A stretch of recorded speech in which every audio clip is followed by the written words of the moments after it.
Savannah Quinn, une jeune femme noire de seulement 17 ans, a été ridiculisée par tous lorsqu'elle est entrée dans un tribunal pour défendre un client. Mais personne ne s'attendait à ce qui allait suivre. Lorsqu'elle a dévoilé des documents révélant un réseau de corruption, les avocats les plus puissants et influents de la salle ont été pris de court et sont repartis la tête basse, pleins de regrets. La salle d'audience était bondée. Les gens chuchotaient à voix basse, mais le bourdonnement des conversations était difficile à ignorer.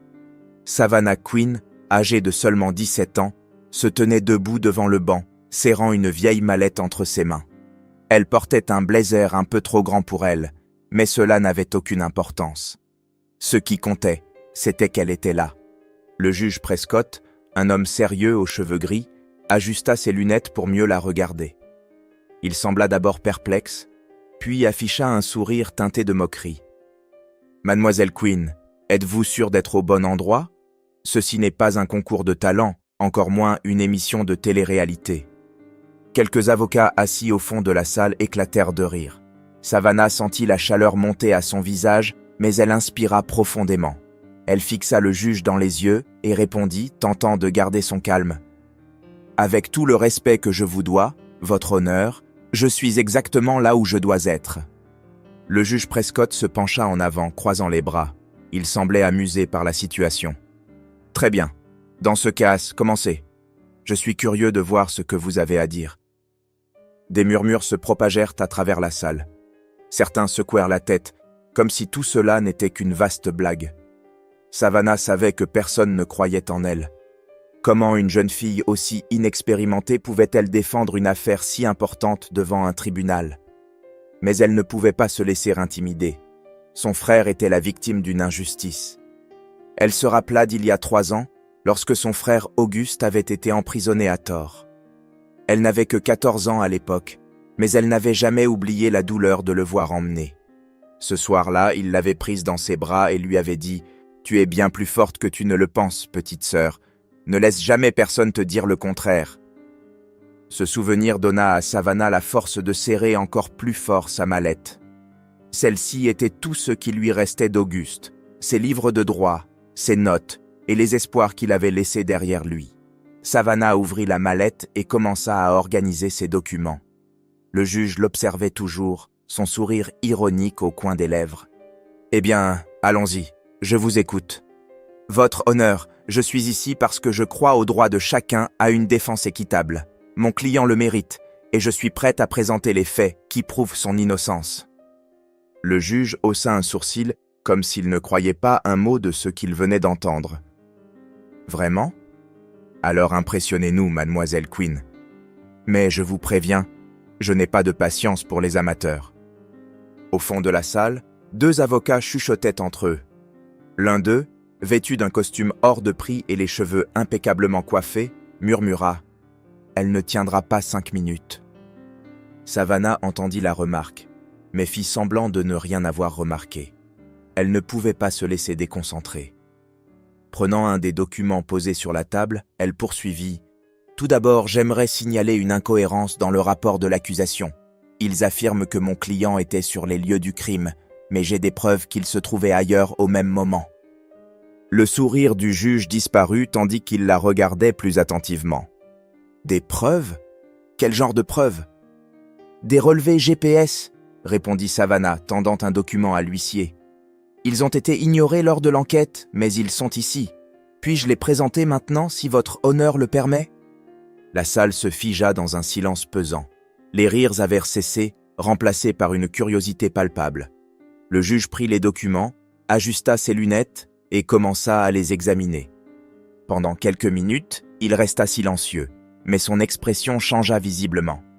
Un des avocats au fond poussa son collègue du coude. « Elle est sérieuse », murmura-t-il.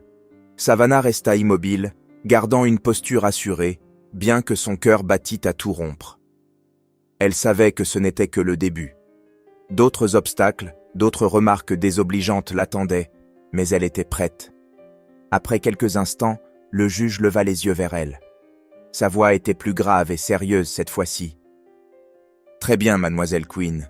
Voyons jusqu'où vous pouvez aller avec ça. » Savannah savait que ce ne serait pas facile. La salle était encore remplie de regards sceptiques et de doutes. Mais elle n'était pas là pour plaire à qui que ce soit. Elle était là pour Auguste, pour son frère qui avait besoin d'elle, et surtout, pour elle-même. Entendant un nouveau document, elle sentit le poids de la responsabilité sur ses épaules. Mais peu importait ce que pensaient les autres, elle savait qu'elle était sur le bon chemin. Savannah était encore debout, ajustant les documents sur le bureau, lorsqu'elle entendit le bruit de la porte du tribunal qui s'ouvrait. Linden Mercer entra. C'était un homme grand, aux cheveux gris soigneusement taillés, vêtu d'un costume impeccable. Ses pas résonnèrent sur le sol, attirant l'attention de tous. À ses côtés se trouvait Evangeline Cross, une femme à l'allure élégante et au regard perçant. Mercer ne perdit pas de temps. « Votre honneur, je vous demande pardon pour cette interruption, mais je suis ici pour remettre en question la légitimité de la présence de cette jeune fille dans cette salle. » Savannah releva la tête. Elle s'attendait à une telle attaque, mais cela n'atténua pas l'impact des paroles de Mercer. Avant qu'elle ne puisse répondre, le juge Prescott intervint. « Ah, Mercer, je suis ravi que vous soyez là. Je pensais justement à la même chose. Mademoiselle Quinn, il semble que nous devions éclaircir certains points. » Mercer avança d'un pas, ajustant calmement sa cravate. « Mademoiselle Quinn, puis-je vous demander comment vous avez obtenu l'autorisation d'agir dans cette affaire? À ma connaissance, rien ne prouve que vous soyez une avocate diplômée. » Savannah inspira profondément. Elle savait que ce moment viendrait, mais cela ne le rendait pas moins difficile. « Je me représente en vertu de la section 28B, qui permet à un citoyen ayant des connaissances juridiques suffisantes de défendre autrui en cas de besoin avéré, » répondit-elle, en s'efforçant de garder une voix assurée. Evangeline Cross, qui était restée silencieuse jusque-là, laissa échapper un léger rire, assez audible pour que tout le monde l'entende. « Des connaissances juridiques suffisantes? Et qui a jugé cela? Vous-même » Savannah sentit ses joues s'échauffer, mais elle resta digne. « J'ai étudié le droit de manière autodidacte pendant 3 ans.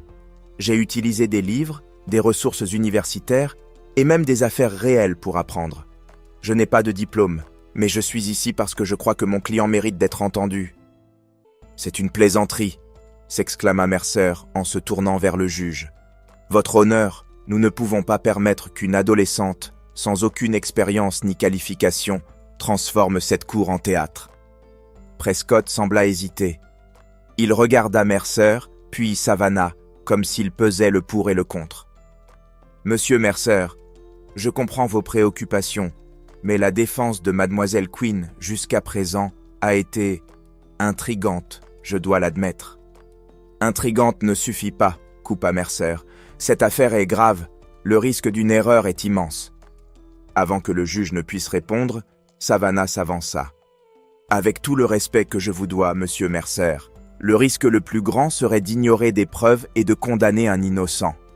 Si vous avez des objections à ma défense, attaquez mes arguments, pas mon âge. » Evangeline plissa les yeux, visiblement irritée. « On dirait que vous participez à un concours de débat, jeune fille.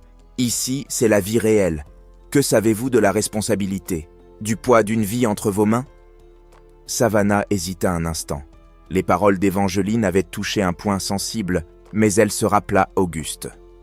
Elle se souvint de la fois où il lui avait serré la main dans le tribunal, 3 ans plus tôt, avant d'être emmenée, et lui avait dit « Ne renonce pas, Savannah, je t'en supplie. » Elle ravala sa salive et répondit « J'en sais bien plus que vous ne l'imaginez, et je suis prête à le prouver. » Le silence tomba dans la salle un instant, jusqu'à ce qu'il soit rompu par le claquement sec de pas sur le sol. Tous les regards se tournèrent vers la porte. Garrick Claiborne venait d'entrer. Il portait un costume sombre et son regard semblait percer l'air. Savannah se figea en le voyant. C'était l'homme responsable de tout, celui qui avait menti, manipulé et détruit la vie d'Auguste. Claiborne la fixa directement, avec un léger sourire aux lèvres, comme s'il s'amusait de la situation. Savannah sentit son cœur s'emballer, et pendant un instant, elle crut que ses jambes allèrent flancher. Mais elle se força à rester droite.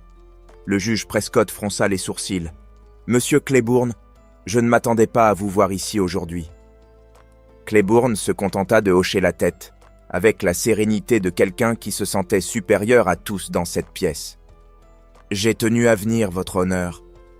Après tout, cette affaire m'intéresse tout particulièrement. » Savannah serra les doigts sur le bord du bureau, luttant pour contenir sa colère. La simple présence de Claiborne était une provocation.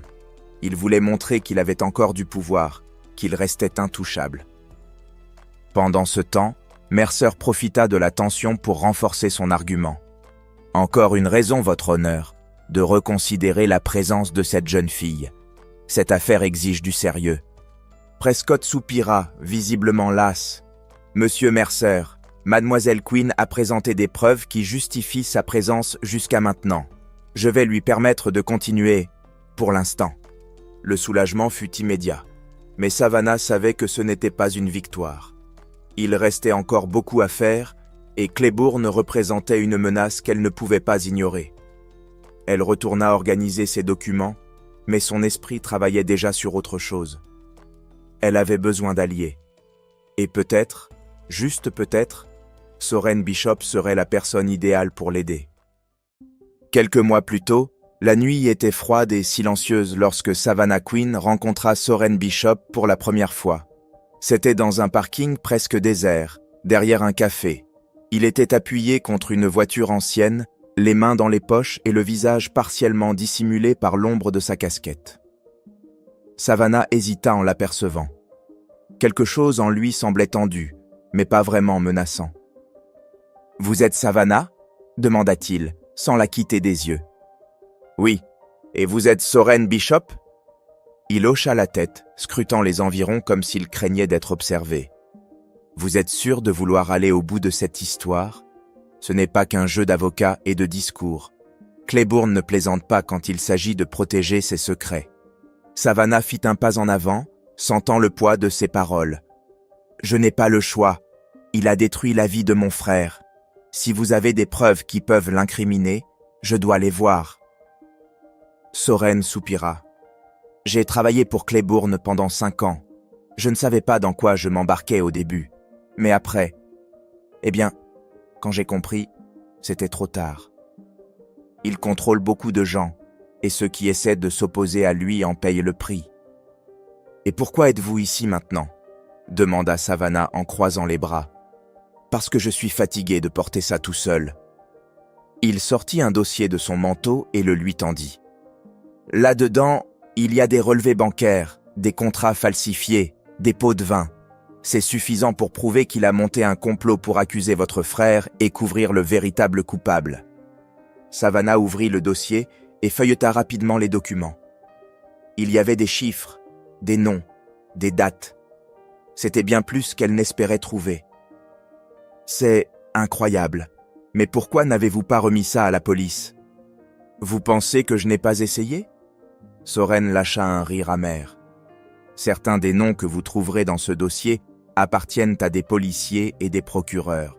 Il a des gens partout. » Savannah sentit une boule se former dans son estomac. Elle savait déjà que le système avait échoué à protéger Auguste, mais l'entendre de la bouche de quelqu'un d'intérieur était différent. « Alors, la seule option c'est de rendre ça public, dit-elle. « C'est plus facile à dire qu'à faire, répondit-il en croisant les bras. « Claiborne saura que vous avez ces documents. Il viendra après vous, et il ne joue pas franc jeu. » Cette même nuit, Savannah rentra chez elle avec le dossier. Tessa, sa colocataire et amie, était assise sur le canapé, son ordinateur portable sur les genoux, mais elle le posa immédiatement en voyant l'expression de Savannah. « Qu'est-ce qui s'est passé ?» demanda Tessa, inquiète. « J'ai trouvé les preuves, » répondit Savannah en jetant le dossier sur la table. « Mais ce ne sera pas aussi simple que je le pensais. C'est bien plus gros que je ne l'imaginais. » Tessa ouvrit le dossier et commença à examiner les papiers. « Waouh, c'est du sérieux. Je sais. Et s'il découvre que j'ai ça ?» Savannah s'interrompit, essayant de maîtriser la vague d'angoisse qui montait en elle. « Hey, tu n'es pas seule, » dit Tessa en posant une main sur son épaule. « On va trouver un moyen de faire ça correctement. » Mais avant qu'elle ne puisse en discuter davantage, un bruit venant de la porte les fit se figer. Savannah regarda Tessa qui murmura « Tu as bien verrouillé la porte. » Savannah ne répondit pas. Lentement, elle se leva et attrapa son téléphone posé sur la table. Les pas dans le couloir se faisèrent plus lourds, et soudain, la poignée de la porte commença à tourner. « Savannah !» cria Tessa, mais Savannah composait déjà le numéro de la police. La porte fut défoncée avant que quelqu'un ne réponde à l'appel. 2 hommes masqués entrèrent, l'un d'eux tenant une barre de métal. Savannah hurla, tirant Tessa en arrière alors que les hommes avançaient. L'un d'eux attrapa le dossier sur la table, tandis que l'autre renversa le canapé, projetant tout au sol. « Fuis !» cria Tessa, tirant Savannah vers la chambre. Elles verrouillèrent la porte et poussèrent une armoire devant, tandis que Savannah parvenait enfin à parler à l'opérateur d'urgence. « 2 hommes ont fait irruption chez moi. Ils sont armés !» De l'autre côté de la porte, les hommes frappaient, essayant de l'enfoncer. Mais avant qu'ils n'y parviennent, le son des sirènes résonna dans la rue. Les 2 intrus échangèrent un regard et prirent la fuite, emportant le dossier avec eux. Plus tard dans la nuit, la police quitta les lieux, mais Savannah tremblait encore. Elle et Tessa étaient assises sur le sol du salon, essayant de remettre leurs idées en ordre. « Ils savent », murmura Savannah. « Ils savent quoi ?» demanda Tessa. « Ils savent que j'ai les preuves. Enfin, que je les avais. » Savannah inspira profondément. « Mais ils n'ont pas tout pris. J'ai numérisé certains documents avant de rentrer. » Tessa sembla soulagée. « Alors qu'est-ce qu'on fait maintenant ?»« Je vais trouver quelqu'un pour m'aider à rendre ça public, » répondit Savannah, déterminée. « Et je crois savoir à qui m'adresser. » Le lendemain, Savannah fixa un rendez-vous avec Daphne Rowe, une journaliste d'investigation réputée pour dévoiler des scandales de corruption. Elles se rencontrèrent dans un café discret, loin du centre-ville. « Vous avez du cran de venir me voir, » dit Daphne après avoir écouté toute l'histoire. « Mais vous comprenez ce que cela signifie, n'est-ce pas? Dès que nous publierons ces informations, vous deviendrez une cible. »« Je le suis déjà, » répondit Savannah. « Mais ils ne peuvent pas m'arrêter si le public connaît la vérité. » Daphne resta silencieuse un moment, observant la jeune femme assise devant elle. Enfin, elle hocha la tête. « Très bien, faisons-le. » De retour au tribunal, qui semblait encore plus bondé à mesure que l'audience avançait. Des gens de tous horizons s'étaient rassemblés pour assister au dénouement d'une affaire qui avait captivé l'attention de tous. Savannah était assise à la table de la défense, les mains fermement entrelacées sur la table. Le dossier contenant des preuves contre Claiborne reposait juste à côté d'elle. Le juge Prescott la regarda avec une expression sérieuse, mais quelque chose dans son regard avait changé. Il semblait curieux, presque respectueux. « Mademoiselle Quinn, » commença-t-il en ajustant ses lunettes, « c'est votre dernière chance de présenter vos preuves avant que ce tribunal ne prenne une décision. » Savannah se leva. Son cœur battait fort, mais elle s'efforça de parler d'une voix claire et ferme. « Votre honneur, ce que je m'apprête à présenter n'est pas seulement une défense. C'est une révélation d'un réseau de corruption qui a détruit des vies, y compris celle de mon frère, August Quinn. » Elle remit un ensemble de documents à l'huissier qui les apporta à Prescott. Le juge commença à les feuilleter, son expression devenant plus grave à chaque page. Ces documents incluent des registres financiers montrant des pots de vin versés par Garrick Claiborne à des témoins et procureurs, des contrats falsifiés et des messages prouvant qu'il a manipulé toute l'affaire contre August Quinn. Les preuves sont claires, votre honneur. Claiborne a utilisé son influence pour incriminer mon frère tout en protégeant ses propres intérêts. Claiborne, assis dans la zone réservée, croisa les bras avec un sourire forcé. Il essayait de rester calme, mais il était évident qu'il était contrarié. « C'est absurde, » dit-il en interrompant. « Ces accusations n'ont aucun fondement. Ce sont des inventions d'une gamine désespérée. » Prescott frappa son marteau sur la table. « Monsieur Claiborne, calmez-vous ou vous serez expulsé de cette salle. » Savannah inspira profondément et poursuivit. « J'ai également amené un témoin capable de corroborer ces preuves. » Les portes du tribunal s'ouvrirent et Soren Bishop entra. La salle entière se plongea dans un silence total. Il s'avança jusqu'au banc des témoins et prêta serment avant de s'asseoir. Savannah entama l'interrogatoire. « Monsieur Bishop, vous avez travaillé pour Garrick Claiborne pendant 5 ans. Pouvez-vous nous dire ce que vous avez découvert pendant cette période ? » Soren regarda directement le juge. J'ai vu de mes propres yeux comment il achetait des témoins, intimidait des fonctionnaires et utilisait son argent pour manipuler le système. Il m'a ordonné de falsifier des preuves contre Auguste Quinn. Je l'ai fait, et je le regrette encore aujourd'hui. La salle explosa en murmures, mais Prescott demanda rapidement le silence. Continuez, monsieur Bishop. J'ai apporté des registres de ces ordres, votre honneur. Ils se trouvent parmi les documents présentés par Savannah.